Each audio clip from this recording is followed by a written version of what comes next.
What's going on, Bulls Nation? Welcome into the CHGO Bulls Podcast, coming to you live from our studios here in West Loop, downtown Chicago. I'm Peck, Bulls_Peck, Big Day, Bow, BAWL Sports, Will the Go Godly, Will_Godly. Our pound producer on the controls is the one and only Joey Spathis. And joining us today, very pleased to have him in studio, Bulls beat writer for The Athletic, and also scope the merch. Check out and subscribe to his Substack, Money Talks. If you're looking to wisen up your spending and your saving, I've been a subscriber for the past year. I've learned a thing or two. It's the one and only Darnell Mayberry.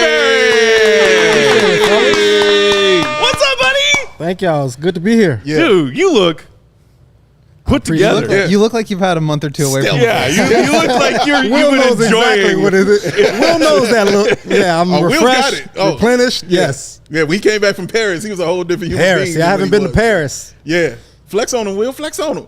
Just got back from vacation in Paris. So I'm the Bulls frustration is. You needed to put an ocean between you and the Bulls.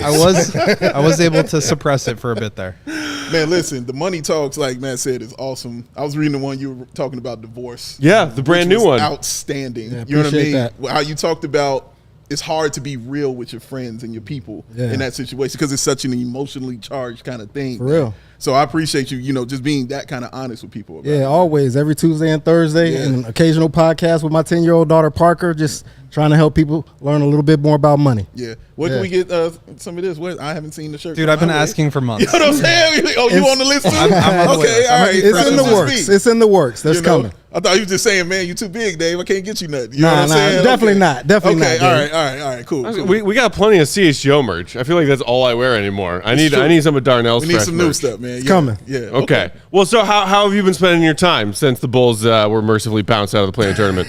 Well, I did get to go back to my old stomping grounds, Oklahoma City. Yeah. Got to cover a couple of Thunder games. Shai Gilgeous-Alexander, my goodness. Woo! He's so good. And that whole team, and you see, not to get too far ahead of ourselves, but you see why it's important to have young players coming through the pipeline, some draft picks. You're seeing what Presti's doing down there. And it was just kind of fun to be back in that atmosphere. And other than that, man, just hanging out, being a dad. Yeah. Nothing wrong with that. Doesn't sound too bad. Not at all. We want to talk to you about the column you just dropped earlier this week on The Athletic, 10 burning questions for the Bulls and their tumultuous offseason that lies ahead.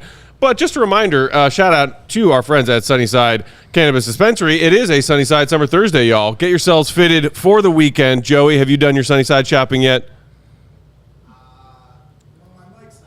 Oh, okay. Joey's mic's not in. Not yes or no. I tell the people that I always do my Sunnyside shopping, and they always get me right. Every time, Wrigleyville, that's my location. That's your spot?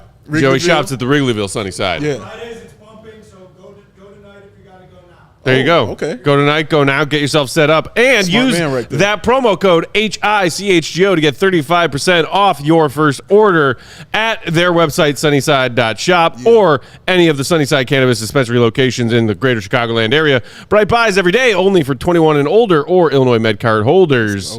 Sunnyside Thursdays. Oh, it's a great day. It is a great day. NBA Finals and Darnell here. Yeah. Real quick Beautiful before weather. All that. Yes. Before we dive into Darnell's 10 burning questions for the Bulls offseason, who you got? Celtics or Mavs? I'd be a fool to go against the Celtics. I mean, they're just so loaded offensively, one of the most historic offensive teams, I think. And then Dallas just has the two players. I mean, they've got a lot of role players. Derrick Jones Jr., who we know well, has been playing well, but Throwing a little shade at the Bulls. not at all. Not yet. Not yet. But I got to go with the Celtics. Wow. I think it's going to be a great you think series. It's finally the time when Tatum and Brown get over that hump. Yes, Tatum, I think, is going to deliver. Who's the difference maker on that team for you, for the Celtics? In this series, I should say. I think in every game, I mean, Derek White, the way he comes out and controls both ends of the floor, does his job on both ends. They got so many two-way players, but then Derek White, obviously, and Drew Holiday. Those two guys would be my two picks. Yeah, that's a good pick. All right, so in case you missed it, or in case you aren't a subscriber to The Athletic, which, by the way, I recommend you are, been a subscriber since day one. Darnell does great work on the Bulls beat. They have great coverage across all Chicago sports, and you can never have too much Chicago sports coverage. 10 burning questions. We want to run through them with you one by one. Yep. Let's start with the first one because I feel like this one's pretty cut and dry. Okay. You pose the question, does winning matter as much as the bottom line when it comes to the Chicago Bulls? You also threw a little shot at Miller Lite, one of the delicious beers in our Molson Coors company that we are good friends with here at CHGO. Is it a classic case of having Moet taste with a Miller Lite mindset? That's a great lead-in. But I, as a Coors and Miller Lite drinker, I do take a bit of an objection to it. But I think any Bulls fan who has been paying attention knows that the answer to that question, does winning matter as much as the bottom line, is no.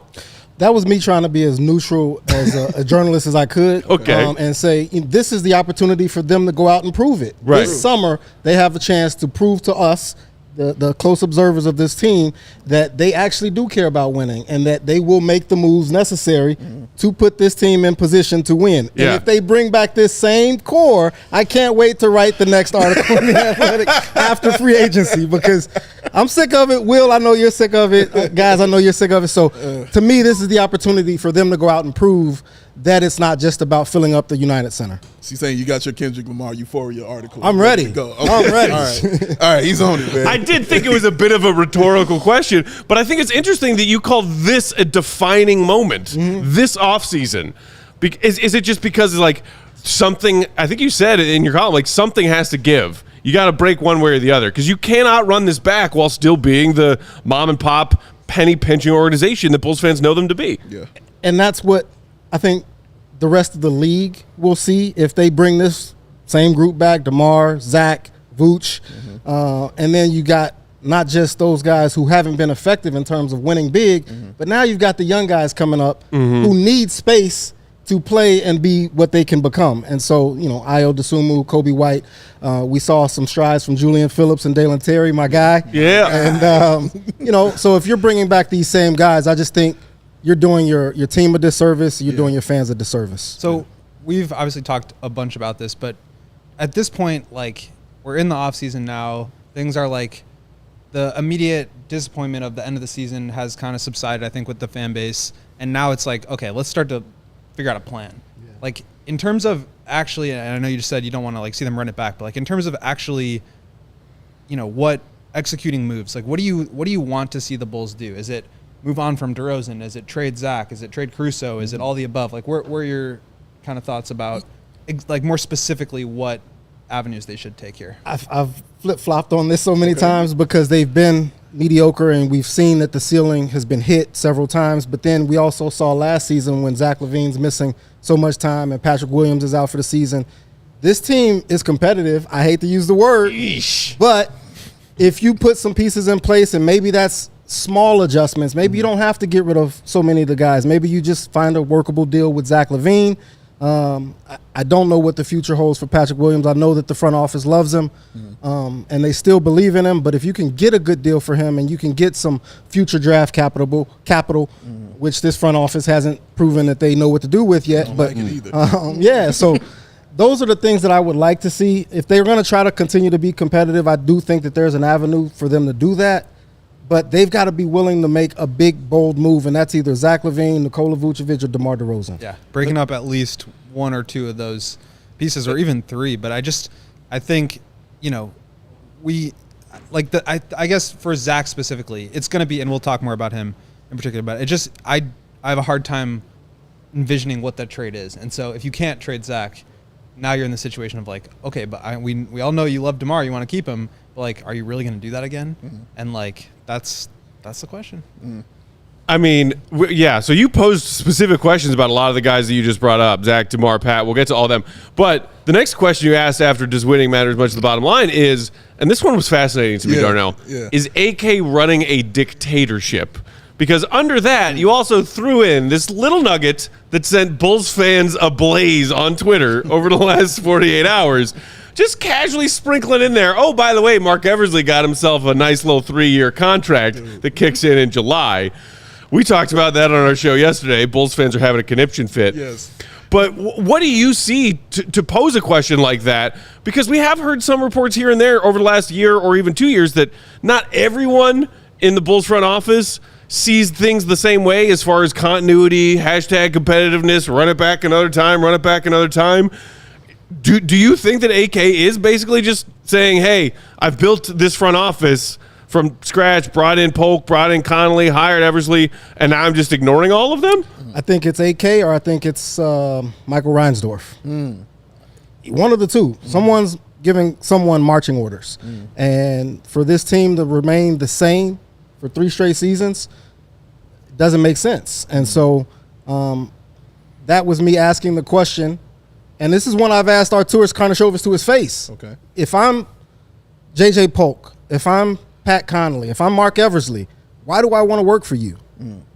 You don't listen to me. You want us to go out and grind and do all this work, scouting and being in position, but then when the time comes, where's the results? Like, what are you doing to say this is what we're being rewarded for our hard work, how we're being rewarded for our hard work? Yeah. And so the fact that they haven't made an in-season trade, and I don't know who has the counter going. Years. Yeah, and it's like you've got that, and you've got just the fact that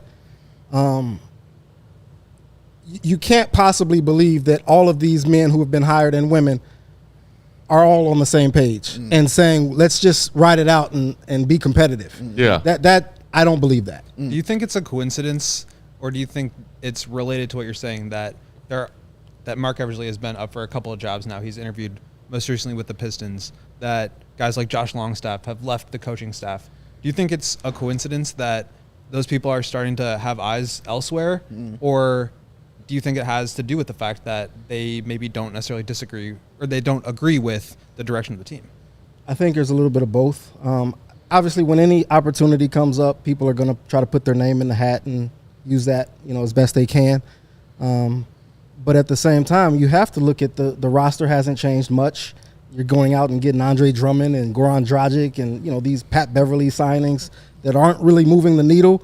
If you're Josh Longstaff and you have to game plan with these guys every night, at some point you got to take your career into consideration and say, this is what's best for me. I'd rather go to Charlotte and rock with LaMelo Ball. Which is wild. Then stay in Chicago and keep doing the same thing over and over. So I do think it's a little bit of both. Let me ask you this quick, since we're talking about AK. When he had the press conference, I think Will and I kind of shared the same feeling. Like, we were a little surprised with the language that he came out with. What was your feelings watching him and what he said at that press conference? If I recall, I was in Oklahoma City dealing with that series, but that's a flex. I saw some some quotes that came out, obviously, and I didn't think it was anything wrong with it. I thought, what else could he say at this point? Like, he had already said, we see what you see at the deadline, and then didn't do anything. So you kind of have to come out and fall on that sword. In my opinion, I didn't think that what he said was shocking. I didn't disagree with what he said. I thought he hit the right tone. Okay. Yeah, and I think you guys were both surprised that he actually came out and finally said, yeah, this ain't working. We got to change. He didn't make the playoffs. Whereas I was like, if he didn't, after his second straight season losing in the fire you right now. If you are still that blind and just stubbornly saying this is still working, hang in there, Bulls fan. Fire him out of a cannon. Not just fire him, lose the job, fire him out of a cannon. There's no way he could have come to that press conference and still tried to spit, this is fine, continuity. But I think in no world would that have been okay. I think it's because we've actually seen that, though, in the past. We actually seen them come out and do that, which is why we kind of were a little like, oh, man, he actually is saying. It's exactly what he did at the trade deadline. Yeah, that's what was surprising to us. Yeah, and they didn't go 14-9 after the trade. Shout out. Let's take our first break right there. Plenty more to get to with our guy Darnell Mayberry, Bulls beat reporter for The Athletic. On the next side, we got questions about DeMar DeRozan, Zach LaVine, Patrick Williams, and all of their futures. While we are sharing these words from our sponsors, you know what to do, Bulls Nation. Hit that like button if you're hanging out with us on YouTube. Do it for our guy, Darnell. Do it for Joey and his troll. He needs the thumbs. He needs the thumbs always. Today's show brought to you by Prize Picks. Woo! The #1 fantasy sports app in America with more than 5 million members. It's the most fun and exciting way to get in on the action while you watch your favorite sports and players. Gee, maybe the NBA Finals, perhaps? Because for this week, Prize Picks is offering a free square for Jason Tatum to score 1 point in Game 1 of the NBA Finals, which is tonight, 7:30 Central Tip. Users must add that Jason Tatum 1-point square to their lineups before that game starts, so get in on it now. You still got plenty of time because it only takes you about 60 seconds to make a whole Prize Picks lineup. All you got to do is pick more than or less than on player stat projections, 2 to 6 different players in the NBA Finals that we are going to start watching tonight for your chance to turn $10 into $1,000. Download that Prize Picks app today. Use promo code CHGO for a first-time deposit match up to $100. That's code CHGO for a first-time deposit match up to $100. Get your picks in for Game 1 of the NBA Finals tonight. Prize Picks, pick more, pick less. It's that easy. You know, baby Joey hit me, man. He's not happy with Troll Joe. He's not? Yeah, him and Troll Joe got. Did they get in the fight at the concert the other night? Yeah, kind of, a little bit. You know what I mean? Okay. You know that move where they say, "I got your nose." Oh yeah, He did that with his thumbs. Ooh. You know, baby Joey's like, "I need my thumbs back, man." He ain't feeling that right. Didn't there, like man. that. He ain't like it. But I'm like, "You a baby, dog? Why you acting this way, son?" He said they never understood. Never understood. They ain't get it. Why? Are these shades so much? Why they cost so much money? Joey, why these shades cost so much money? See, he's confused. Nobody understands. But you know who's gonna do something about it? Shady Rays. They gonna do something about it. They gonna get you some premium polarized shades so you can look as cool as Will the Go Gottlieb, whether he got them on or not. Get ready for the season ahead with those quality shades that are built to last. Our friends at Shady Rays have you covered with the premium polarized shades that won't break the bank. Shady Rays, an independent sunglasses company offering that world-class product, rated 1, 2, 3, 4, 5 stars. Well, over 300,000 people. Their shades have durable frames, crystal clear optics, making them the perfect choice for your outdoor. And as this man to my right is proving, your indoor adventiones. Go told me. That's a word. They have hundreds of options. Nice, very nice. To choose from. So you're bound to find the perfect pair to fit your style. And if your shades ever go missing or take an unexpected hit, like Matt tossing a hat, shades are on that and they break, guess what? Send them back in to Shady Rays. They will put in you. What's going to happen? Right back on your face. Brand new pair, no charge to you. How awesome is that? Return it worry-free within 30 days, y'all. There's no risk when you shop, and their team has always got your back with the personal and fast support. So exclusively for the listeners out there, Shady Rays giving away their best deal of the season. Head to ShadyRays.com. Use the code CHGO for 35% off of those premium polarized shades. Watch your ears. Try it for yourself. Those shades that are rated 5 stars for over 300,000 people because the Shady Rays, y'all, with them rays are just oh so shady. Oh, speaking of summer and the necessary Shady Rays, Darnell, you going back to Vegas for Summer League? I will be back in Vegas. Let's go! You guys going back? Yes, good time. Yes, sir. I have my voice this time, hopefully. Yeah, that's right. You lost. Forgot about Dave lost his voice day long last summer because he was busy making friends with every single human on the Kind script. of was. Yeah, that's true. that did happen. Yeah. All right, we got our guy Darnell Mayberry here from The Athletic, hanging out, talking about his column from earlier this week, 10 burning questions for the Bulls offseason. The next one, what's the deal with DeMar DeRozan's deal? Really simply, Darnell, what do you think they should do? Are you a fan of this 2 years, 40 mil annual rumor that's been going around? Do you think there's a world in which the Bulls could maybe find a sign and trade for DeMar? People are talking about, hey, if Paul George abandons the Clippers to go to Philly, maybe DeMar wants to go home and play for the Clippers. Mm-hmm. What do you think is going to happen, and what do you think the Bulls should try to do with DeMar? I think the Bulls are going to re-sign DeMar DeRozan, and he's probably going to get the most money from Chicago. That's just, I think, the most likely outcome. There's a lot that can play out. There's a lot of teams that need help right now, and that can open up a lot of different avenues this summer. But I do think that the most likely outcome is DeMar re-signing. So when he said at season's end, I'm getting to a stage in my career now where I'm thinking about winning more than I'm thinking about money. Right. Are you thinking that maybe is not entirely accurate as far as how he really feels? It's the hometown overpay. And I was also in Memphis when DeMar said it's like a marriage and we got to figure it out. There's love on both sides. Yeah. What we got to do to make this work. That to me said he wants the most money possible. I like how we're asking the guy with the money talk shirt on. Money talks. the paper. He is going to get paid. Okay, Can you fair talk enough. a little bit about this? Like you mentioned him wanting longer term security, Bulls wanting 2 years. Obviously, like with Coby and Io, their contracts run 2 more years. They're going to have to re-sign those guys with cap space because they're going to be extended. Basically, their extension rules, they're not going to be able to extend off that number. So they're going to need to be a cap space team in order to keep those guys. Is that kind of why you think the Bulls are looking at keeping it at a 2-year deal? And how much do you think that will impact DeMar? Like, is he really going to hold firm on 3 years? So I hesitated to put that in there, Will, because as you know, when you're looking at it like that, you're playing chess, not checkers. And nothing this front office has done yet tells me that they're playing chess. That's a fact. And so ideally, yes, you would like to long-term plan like that. You would like for your front office to long-term plan like that. I don't know that they are. I think that they are looking at mostly DeMar DeRozan's value today and what he's brought to this team and paying him and rewarding him for what he's done and the stabilizing presence that he can continue to be. I think beyond that, we just haven't seen the evidence where the front office is long-term planning. But for DeMar, like that 3 years sounds like it matters. Oh, yeah, it matters. And our Shams Charania had reported that in October that they had been haggling over money and years, the length, way back in the fall. So I think that they're still at that point where they're negotiating over the amount of the length of this contract. And so obviously DeMar DeRozan's side wants the most security possible, and the Bulls want to protect themselves as best as possible. So I think it's probably going to be a player option involved. How many years do you see it having? The 2 years? Probably or the 3 2 years? and a player option. 2 and a player option? Yeah. You got to throw a player option in there. Of course. This is how the Bulls operate. No, why not? My God. Shout out to Well, in more optimistic news, the next question you ask is, will Lonzo Ball play for the Bulls next season? Let's go. You say that the team's officials a are good confident time that Ball will play. They are not as confident as Lonzo appears to be, very vocally on his new podcast, about when. Because he said on his pod, game 1, opening night, I'm suiting up, laces on, I'll be out there.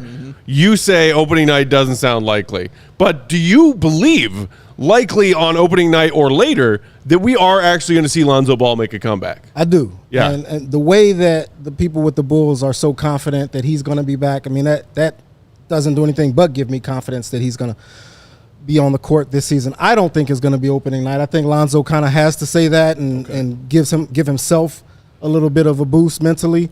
But he's trying to do everything he can. Everything we hear, I mean, he's working hard to come back, and he hasn't stopped in terms of trying to progress toward that goal. So you got to give Lonzo Ball a lot of credit for not giving up on this return. Is this situation with Lonzo more of a we want him to play because we want to kind of boost his trade value a little bit?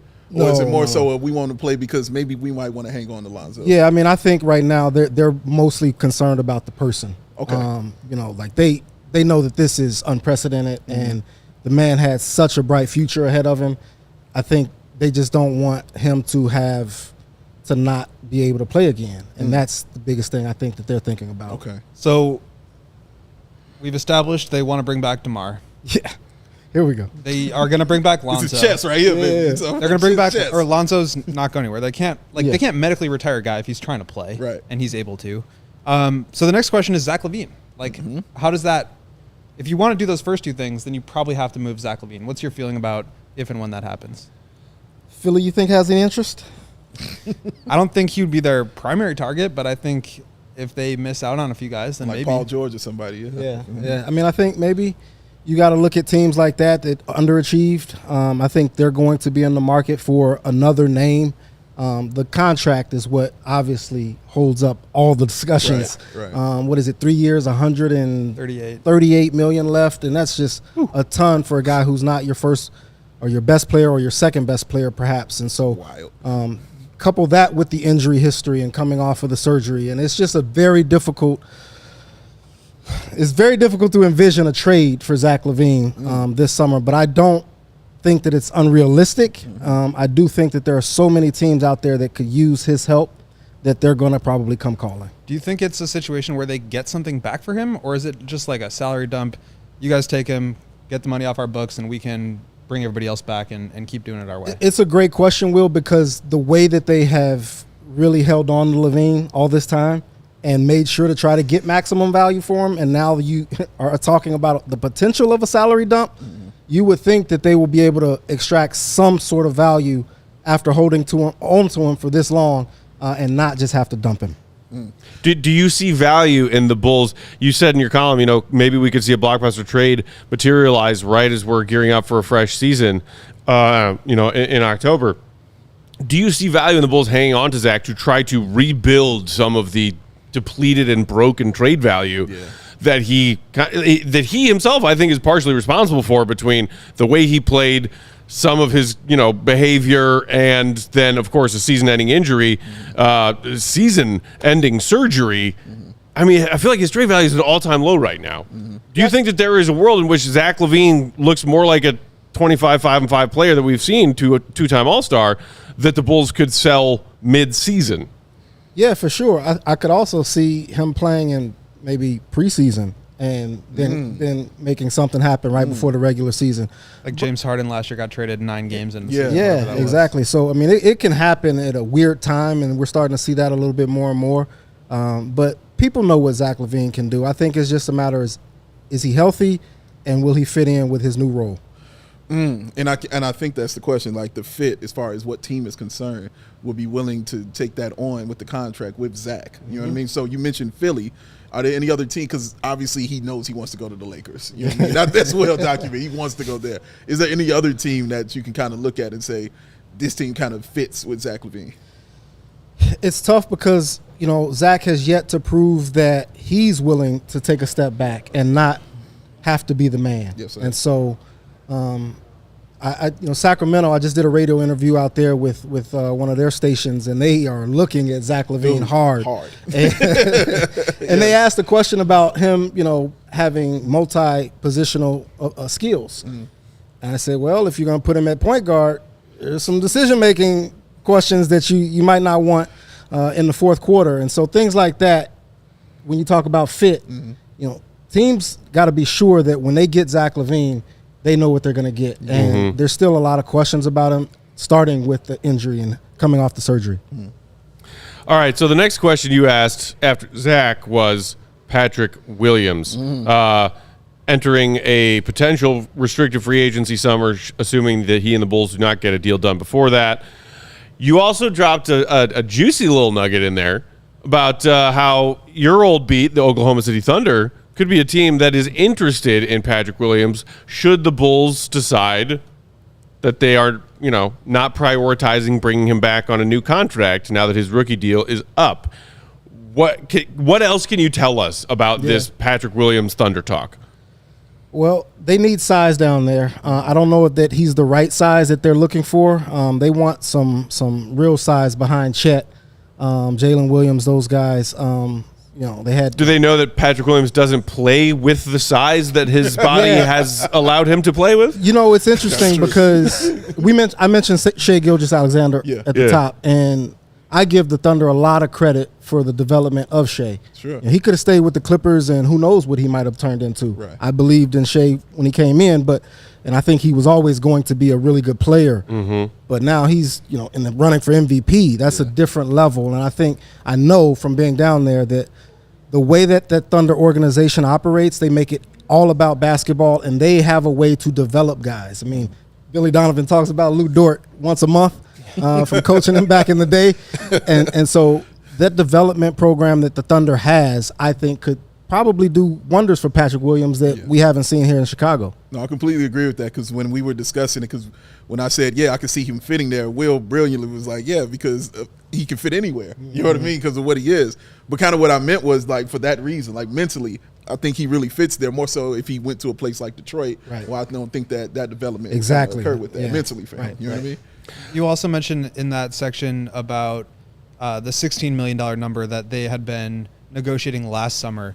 Do you think with the injury that the Bulls, there's been some talk about them maybe being able to get a discount on him, or is there a chance where teams like the Thunder or maybe a similar team says, well, we might be able to throw an offer sheet and put the Bulls in a tough spot where they're going to have to either match or let this guy walk. Like, do you think that he ends up getting that much or more, or do the Bulls feel confident that they can retain him? Yeah, just based on the Bulls' history, they're going to let him go out and get an offer sheet before they try to give him a contract offer. So who that team is, I have no idea. But it's going to be fascinating, whoever tries to step up and give him that offer sheet. I do think the Bulls will match. I don't think it's going to be much of a conversation. They need him. They want him. They really love him. And they know that he has potential. I mean, like you said, well, he fits anywhere. I mean, the way that he shoots the three ball as a spot-up shooter, that's very important to distinguish because he's not coming off curls and putting it on the dribble and shooting it like that. So, but the defense, in addition to the three-point shot, he has a ton of value. But he also hasn't impacted this team at a high level. Right. And so, if you're Arturas and Marc Eversley, how much do you want to pay him? I mean, at what point do you say this is too much? Yeah, that's a good question. I mean, it's going to be interesting to see where they prioritize that, trying to find a new deal for Pat or deciding if they want to match whatever that offer sheet is if he goes out and finds one. Because, like you said, they can't do that and sign DeMar to that deal and sign a rookie scale contract for the number 11 pick without entering the season as a luxury tax team. Yeah. We know that these things cannot all happen. Yes. And even if you do, where does that get you? Right. What kind of luxury tax team is that? Yeah. You know what I mean? No, you're right.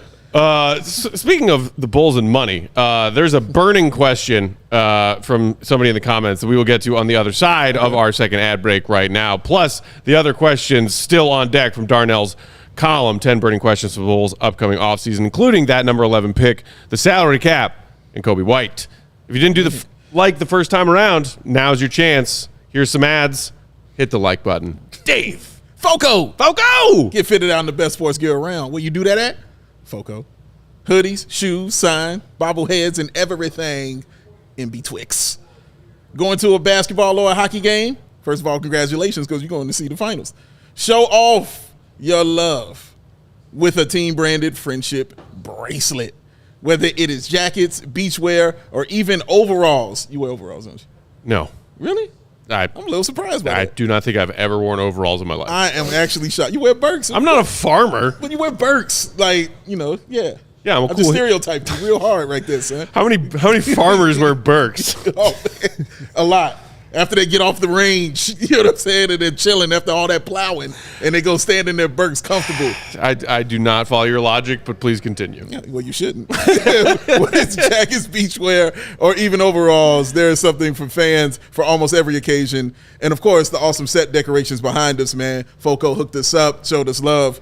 So why don't you go ahead and do the same? Check out Foco.com or click the link in the description below for all non-presale items. Use the promo code CHGO10 for 10% off because it's Foco. Faux show.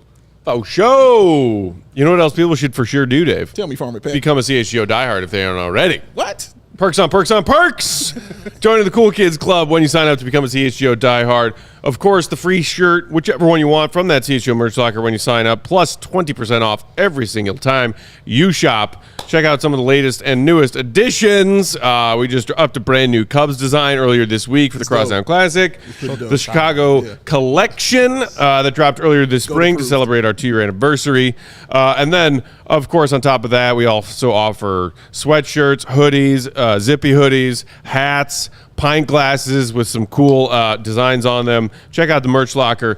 Get 20% off when you shop. Of course, also access to Diehards Only, that Discord. One channel in our CHGO Diehard Discord for every Chicago team.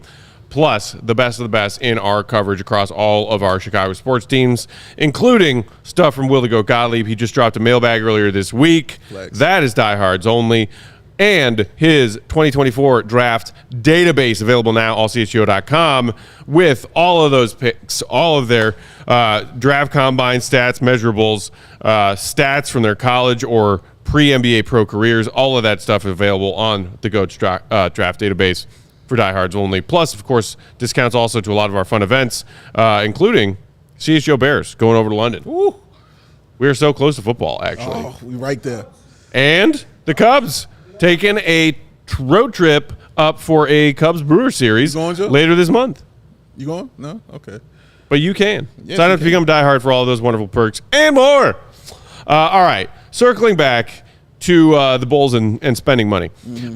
Adrian in the comments is burning up, wanting to know your take, Darnell, on a column you wrote earlier this season. I believe it was right after the trade deadline passed, and the Bulls did nothing. And you cited an anonymous Bulls executive talking about a conversation where Bulls fans are unhappy, and this Bulls executive said, well, maybe your fans, but I see a full stadium every night. Can you give us a bit more, thoughts on what exactly that conversation was like? I don't want to get you in trouble, but a lot of Bulls fans read that column and said, are you freaking kidding me? Yeah, no trouble. I think the fans read it right. Okay. And let's see. I'm trying to remember. That was back in February. I haven't had a nice vacation since then. Thanks, Andrew. I appreciate that question. Essentially saying you were saying, hey, a lot of Bulls fans are unhappy with the status quo. Yeah. And this anonymous Bulls executive saying to you, well, these must be the Bulls fans that you talk to or that read your column, because I see a packed United Center full of happy Bulls fans every night. That's what. Yeah. Thank you. So basically, the executive's point was, and I don't think it was as harsh as maybe some people took it. Mm-hmm. The executive's point was, if the team breaks it down, just tears down the roster, how are the fans going to accept that? And there are fans who read us and watch us and listen to us, and they're going to show up and be diehards no matter what. Yeah. And then there are other fans who go out and show up to the arena and go to the games, spend money, parking, concessions, merchandise. And the executives do have to worry about those fans as well. So I understood the point. And that's something that they have to be mindful of. That's part of the job. Their job is to get butts in the seats, whether we like it or not. And so I do think maybe that was taken and run with to a degree. Okay. But the overall point was, we're packing the place every night and we're doing a good job of doing it. And it's what's been going on for decades, though. You know what I'm saying? As far as them being able to pack the arena, whether they're good or they're bad. Right. We're going to be there and we're going to sit there and we're going to watch it. So as a Bulls fan, when I heard that, when you're hearing stuff like that, you're like, what kind of logic is that? At least in my head, that's what I'm thinking. Like, because you're going to show up. Yeah. I'm going to be there. I'm going to support you. It's like you can point at any sports team outside of the White Sox. You can point at any sports team. If you're ass, if you're good or whatever, they're showing up. The Bears are a great example. The Cubs are a great example. Like, we just support, and we're going to show that kind of love. You know what I'm saying? So to have that kind of be like, well, it felt like throwing it back in their face a little bit for some fans. I've had really great debates with Will about this on Press Row. He's the GOAT. Pretty good. That's what he do. And Will sees it one way and I see it another way as the founder of Money Talks. Sure. Flex. These owners are in business to make money. It's a business at the end of the day. They have to care about the bottom line. We as fans and observers and journalists, we would like for them to do the best that they can to win. Sure. But they're making money. They're in the business to make money. Will, I remember you don't appreciate that perspective, but I understand that that's the way that it works. Right. But it's also frustrating because you see opportunity for them to be able to do more. And I think the frustrating part is that you're talking about people in positions with job titles that have to do with basketball operations. Their job is not to put butts in seats, Darnell. Their job, theoretically, in a world of NBA winning meaning something, is to build teams that win, not put butts in seats. There are other people on the Bulls staff who that's their job. Shout out to them. AK and Eversley should not be worried about butts and seats. They should be worried about building an NBA team that actually freaking wins. If the butts aren't in the seats, what do you think happens to AK and Marc Eversley? You think that Reinsdorf gives pretty long leaches. That is pretty true. long leashes. That's true. He does. Man. Yep, that's true. He kind of does. So I think they would have an opportunity to get it back. But it's just when you come in with the ideology of championship Like it's been the 3 C's, right? Yep. It's been championship, it's been continuity, it's been competitiveness. You know what I'm saying? And then for me, it's just going to be, capped out. You know what I'm saying? So I just watching a decline, and I think that's what the frustrating thing is. Like, I don't want love used in this kind of way, because that's what fans are doing, is showing their love by showing up because they love the team. And I don't want it used in that kind of way of, well, you're going to love us regardless, like a relationship. You're going to always be there regardless. You're going to love me regardless. So I don't have to do anything. But see, and I've used this comparison before. It reminds me of when Jerry Reinsdorf said in an early episode of The Last Dance, Jerry Krause was the kind of person who would love people who wouldn't love him back. Mm-hmm. And that's how I see the Bulls treating their own true diehard fans these days. Loving them. We love them. We shower them with love. We spend our money on them. And they keep throwing out these garbage, fake-ass, not actually competitive teams. Yeah. So why should Bulls fans who truly love the team continue to show that love to people who own and operate the team and continue to fail them? That's my question for you guys, Chicago natives. I'm a transplant. Sure. And so when you know that that's the history and you know that that's the MO of this franchise, why do you continue to support it? Because certain things are just ingrained, you know what I'm saying, into your DNA like that. The Bears are probably the closest time I come to actually wanting to leave, and then they drafted Justin Fields. That's really what happened. I was thinking about, I don't know if they feel like they don't care anymore, and then they were like, here comes Justin. I was like, oh, okay, I'm back in. You know what I mean? And I feel like it's something that's ingrained and it's something that's taught. And when it's something that's ingrained and learned as a youngster, you know what I mean? And that's your team. This is who we rock with. This is who we show that love to, is our squad. Because when we go out of town and we go to other cities, who you think I'm representing? You know what I'm saying? Good or bad? That's what I'm talking about. The things you're going to know about me when I go to another city is I love hats and I'm from Chicago. You know what I mean? That's what you're going to know. Got you. And I'm going to talk about those teams. And whether I speak about them poor or bad, the fact that I love them, in my opinion, allows me to have that kind of perspective. I'm sorry, Will. You can't love someone more than they love you. That's a fact. No, that's a fact, man. It's an absolute fact. And I think that's where they're getting to right now. Is that you said like the diehards are always going to show up. I think that's changing. I mean, we've seen it ourselves. Mark K basically left because he was done with it. Yeah. And like Stefano wrote something very similar at the end of the year. Same concept. And so I do think that the people who, and it's a smaller group, and you're right to say that, like, that shouldn't be the group that they're necessarily most worried about because they can bank on them regardless. Yeah.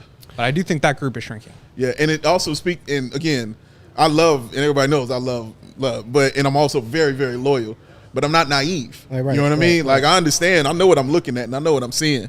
I'm like, man, that's my team, but there's certain ways I can show it, in certain ways I can't show it anymore. There's not a full embrace anymore with the Chicago Bulls and that kind of love. There's not a showing up to go get these tickets there or stand in line or doing all those things you would probably do as a fan anymore. Now we're cutting the game on. Well, to your point about Justin Fields, and shout out Mark K and Stefano, two of the best. If the Bulls get Cooper Flagg, are those guys going to come back? Maybe. That's a good question. I don't know. They freaking better or I'm about to walk out the door. What's more likely? They get Cooper Flagg or they give up the Olympics? Oh, Will, come on. They're not going nowhere. They're not allowed. I refuse it. I commented on that. Ozzie Guillen said something similar after the Sox post game last night. Yeah. Talking about how it hurts him to be a White Sox fan. It's his job. Yeah. He's getting paid to get hurt. Yes, he did. Being a White Sox fan, and I listened to Ozzie Guillen say that, and I was like, God damn, that's me. Yeah. That's how I feel as a Bulls fan. How I felt as a Bulls fan for a long time, and now it's like. It's a job. It's a job that we love doing. We love providing content and hanging out with our fellow Bulls fans from all over the world. But it's starting to feel more like a job and less like I am a diehard Bulls fan who loves this team and believes in them, because I have not. And you should know it, because when we go to the UC, it's a different experience now than when we were going and we were actually like in love with the team. Like before you went, you're watching the game. Matt does something a little different now when he goes to UC. What are you talking about, Darnell? A little bit. You know what I believe that video was taken down. What you mean? Oh, no history of it. Okay. And me, I'm like, not by my choice. Like I'm out in the concourse, like I'm talking to folk. You know what I mean? I'm having a good time doing it that way. But it's before it was strictly about the game. Yeah. You know what I mean? Like you want to watch the Bulls and you want to have that love for them. But you're right. You can't love somebody more than they love you. So you have to adjust your love or changing and things like that. People who don't want to do it anymore, I completely get it. Yeah. You know what I mean? I understand it. I feel you on that, man, but it shouldn't be on fans for the reason that team to change. Like you said, there are guys who are in charge who have it in their title to improve your team. It shouldn't be on fans to improve their team. They just want to show support. All right, moving to something a little less depressing, hopefully. Great conversation. I like that. Yeah, it was great. You also asked a question about the Bulls and the number 11 pick and what they're going to do there, Darnell. You proposed the theory that the Bulls might draft and stash this pick. You said it could be a name most fans haven't heard of. Yeah. And look, Bulls fans who do their homework and are excited about the draft because it's after a gap year where the Bulls didn't even have a first round pick. Yeah. Even though we didn't get lucky in the lottery, I think Bulls fans are excited about the fact that we do have a pick at the back end of the lottery and what we're going to do with it.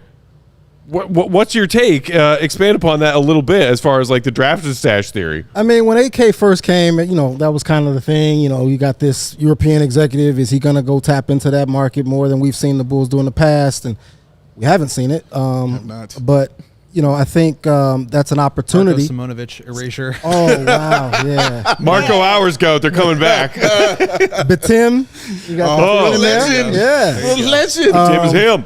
But I think, you got that angle, and then you've also got the fact that, this isn't allegedly, the greatest draft. And so if the Bulls feel like they can wait on a guy, that doesn't seem like their MO. They're in win now mode against, I think, most of our better judgments. But that, to me, is just floating that out there. I don't think that that's what they're going to do. I think they're going to try to find the best player available and draft him. I think it's probably going to be either a guy with size, 4 or 5 man, or, a guy who can be a multi-positional guy on the wing. You also, proposed the idea that they could maybe package that number 11 pick in a draft night trade.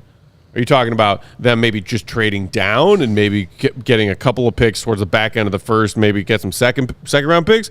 Or are you talking like blockbuster draft night trade? Yeah, more blockbuster or down. I don't think they're going to try to trade up, especially in this draft. Like I said, it's not said to be the greatest, but you could see them package that pick on draft night and try to, move a couple guys that we talked about earlier. Yeah. I would love to see them try to do something like that and infuse some excitement, some more blood in this roster. But I'm with you, Matt. There's a lot of different ways that they can go with this pick. I'm curious to see it. It's finally here. It feels like it's been forever since that play-in disappointment. One thing I saw yesterday that actually kind of meshed with what you wrote is that, and I checked on this, and it's possible that the Bulls, if they were to draft and stash a player and not sign them to the contract yet, they could retain that player's draft rights, not sign the player, and it wouldn't be a cap. Oh my gosh! gosh! So that could be a way that they. Well, that's the answer to Darnell's next question of how do they navigate the salary cap gymnastics? Draft and stash.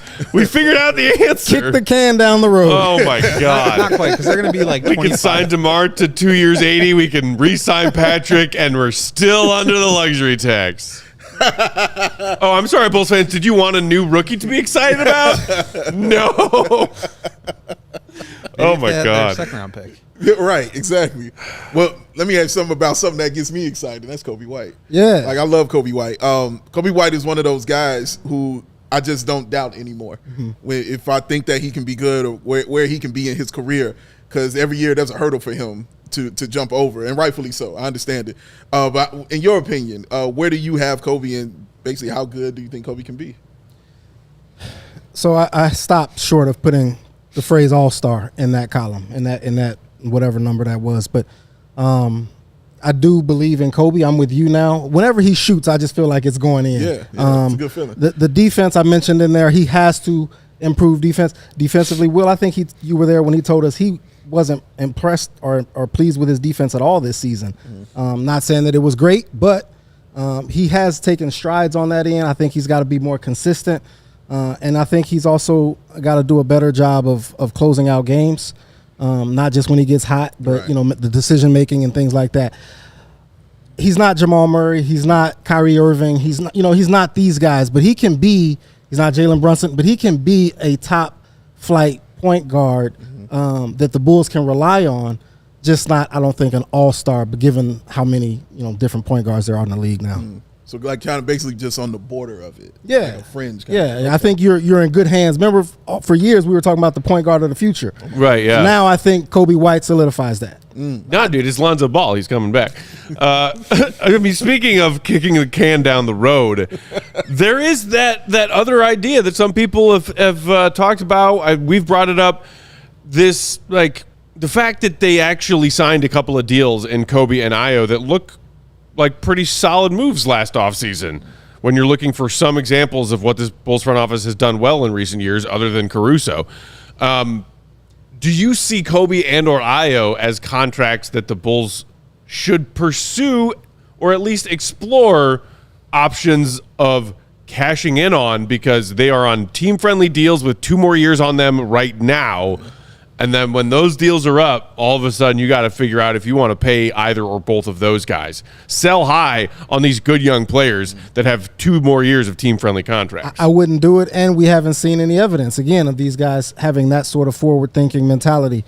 No evidence at all of that. I'm going to say something you guys all probably disagree with me on. I would trade Alex Caruso before I traded Coby White. Before I traded Coby White and Ayo Dosunmu. Why would we disagree with that? I was screaming this last year. I mean, he's getting MVP chance in the UC. I didn't know if you guys were part of it. Last year. I was screaming it at the top of my lungs. Trade this dude now. Will? Absolutely. Okay, Trade him right. now. You have to. And, like, it's whether or not they, like, can get as much now as they could have at the trade deadline. I don't think you will get as much value as some of the rumblings that we heard at the deadline. But when you think about it, if you aren't going to if you aren't going to move Coby and Ayo because you do want to have some young building blocks, you still have to get assets somehow to start to build around those guys. And Caruso is really the only way to do it now. Yeah. If you sign DeMar for $40 million a year, that's not a contract that's going to like generate a lot of value in a trade. Correct. If you like are dumping Zach at the low point of his value, you're not getting a bunch of assets in to help build around those young guys. So I think you have to trade Caruso now. I think they've already waited too long. Yeah. And I think they should even look at Coby and Ayo, because by the time it gets to the point where we realize, okay, like we still need to move on, even though these guys are great and they're young, we've got to re-sign them now. By the time we get to that point, it's going to be too late. So I think they need to explore that, but I think Caruso definitely has to be the priority because he's really the last chance that they have to get anything of value out of this group that they've let the value completely bleed away. Darnell, you got to remember, like I said, we are not the typical fans out here, dog. Right. Like I said, I love, but I ain't naive, bro. Got you. I've been begging for them to trade that dude. Yelling at them to trade Caruso since last season's trade deadline. Dog. Yes. What do you think about these hires under Billy Donovan? A lot of Bulls fans were hoping that maybe because of their failure to make the playoffs for the second straight year, Billy might be on that hot seat, but those of us who pay attention to the Bulls knew Billy's seat was nowhere close to hot. Some of his assistants depart for other jobs, as Will mentioned earlier. They bring in Wes Unseld Jr., Dan Craig. You mentioned both of their respective resumes and pedigree in your column, but also pose the question, like, what can these guys change about this Bulls team if it is a pretty similar roster next season? What did you make of these hires? Yeah, Wes Unseld specifically, I mean, there were reports that the Bulls wanted a guy with head coaching experience. They got him in Wes Unseld Jr., but and the people that I've talked to about him, he's really a player-friendly coach, sort of the opposite of heavy-handed. Mm-hmm. And so if you got Billy Donovan as a player-friendly coach and now you bring in an associate head coach who's also player-friendly, who's DeMar DeRozan going to listen to? Yeah. You know, like... I think DeMar's going to listen to DeMar. So that's my biggest thing, and I'm curious to see how that plays out next season when the games actually start.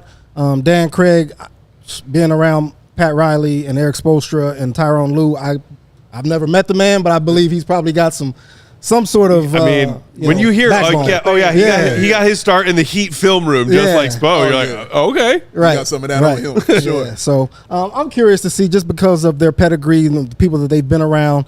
I do believe that they will help this franchise, but you need players, and that's kind of that's why that was the last on the list. Yeah. You need players. Well, and more coaching news that happened while we were doing our show yesterday, and after you wrote this column, Billy Donovan, III getting hired to be the Bulls' Windy City G League head coach. Fish in the comments asking, was Billy's son hired to keep Billy happy? Is Billy unhappy?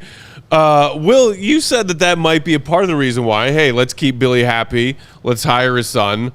But speaking of people who had head coaching experience in Wes Unseld Jr., Billy Donovan III, no disrespect. A lot of Bulls fans, when they heard that news drop yesterday afternoon, are saying, what? Why? Also, what was his name? Henry Domercan, who was there. Like, that dude I thought was a pretty solid coach. Yeah. He's doing some decent things. What do you make of this? Because a lot of Bulls fans are out there screaming, nepotism! Which, like, this team has a history of that shit, Darnell. I knew about it before it was announced. Flex. And that was my first word that came to mind. I was like, I'm not touching it. So, I'm glad to know that I'm not alone. Yes, sir. Will? Yeah. I mean, yeah. It's interesting because to your point, like, they said that they wanted a guy with head coaching experience to come in on the coaching staff. So that's clearly something that they value, at least in some situations. Mm-hmm. And yeah, like, I'm not going to speak on BD3's credentials. I don't really know what they are, but BD3, that's just he was not a head coach before, so that just is what it is. But yeah, I just think, especially with the Eversley extension, which I think we just kind of glossed over today, it's just like a lot of promoting from within, working with the same people.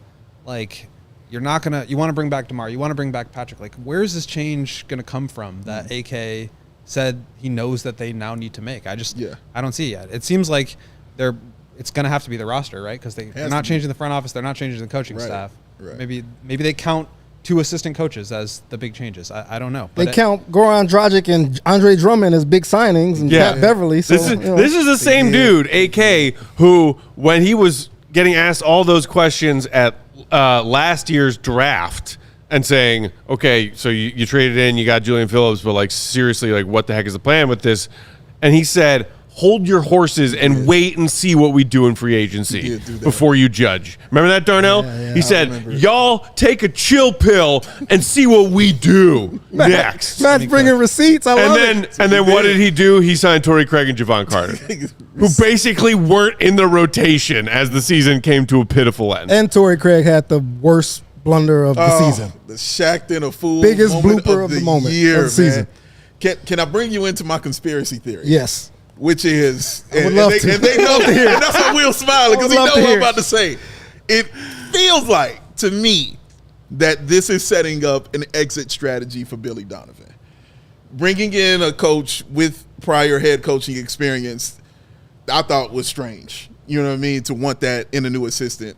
Moving your guy Mo up, in a front office position, getting him straight. Bringing in another coach, from the Heat, who also is a guy who was a head coaching candidate. And then bringing in your son, you know what I mean, to put him down there just so everybody's cool. It feels like pieces are being set up for Billy to kind of just say, I'm cool, I'm out. That's very elaborate, Dave. That's how I roll. I mean, Billy just got the extension not too long ago. I don't know how many more years he's got on it off the top of my head, but I want to say at least 2. So I believe it's 2. It would seem a little premature, but maybe not. You get Wes in, you start teaching him what you want to do with your program and get him acclimated. It's not that far away. It's not that far away. Just saying, man. Just feels like that. Speaking of not that far away, Rob in the comments asked, is there a Billy the Fourth? Do we have, like, our next head coach lined up? Got him ready. Terry Bailey asking, why do we act like a blow-up isn't on the table here? I think Acme will blow it up, keep the value contracts. If they can cook up a summer like they did in 2021, we do have a lot of tradable assets. Why do we feel like a blow-up isn't on the table? It's not that it's not on the table. It's that we don't believe that it's happening because we pay attention. And look at the receipts and look at the track record and look at the history. Yeah, that's how it is. Even though AK said at his season-ending press conference, change is needed, the time is now, I'll believe it when I see it. What's interesting, though, is, like, he said that. He never specifically said, like, we need a massive overhaul. No. He said change is needed. So, like, any change assistant is coaches. a big change compared to what the last 3 years have been when there's been no change. So I think it's probably unlikely that there's going to be a massive overhaul or a teardown. I think that's what they should do, but I also am not expecting it. But, like, I think what's interesting is that he's also kind of harkened back to this. Well, we were creative in 2021 trade deadline or 2021 offseason. We were able to reshape this roster in saying like we need to make changes. So, like, he has proven that he can overhaul a roster, but he has not he's not proven that he can make adjustments, pivot out of situations that are not working, or just like make any sort of improvements to a roster to help them get over a play-in ceiling. So or have a desire to. Because I mean, we talked about it before, but like the crazy thing to me is when he came out and said that at the end of the season, I was surprised because last time we heard from him, it was we just want to be competitive. We're right there in the middle. Yes. Like we're in a good spot, and that was we're only a few games back of the 6th seed. That was when they were he was wrong, but that's competitive, right? My God. We are just about out of time. Shout out to DJ who threw us the last second super chat saying we should blow it up, put ourselves in position to draft Cooper Flagg and Ace Bailey. I mean, yeah, Darnell, do you think it's in this team's best interest to prioritize keeping that top 10 protected pick they owe San Antonio next year? Yes, but I don't know exactly how they do it. It's obviously massive, but yes, I don't know how they go about it. But even in not too distant years when the Bulls have tried to tank, they fail with that too. So,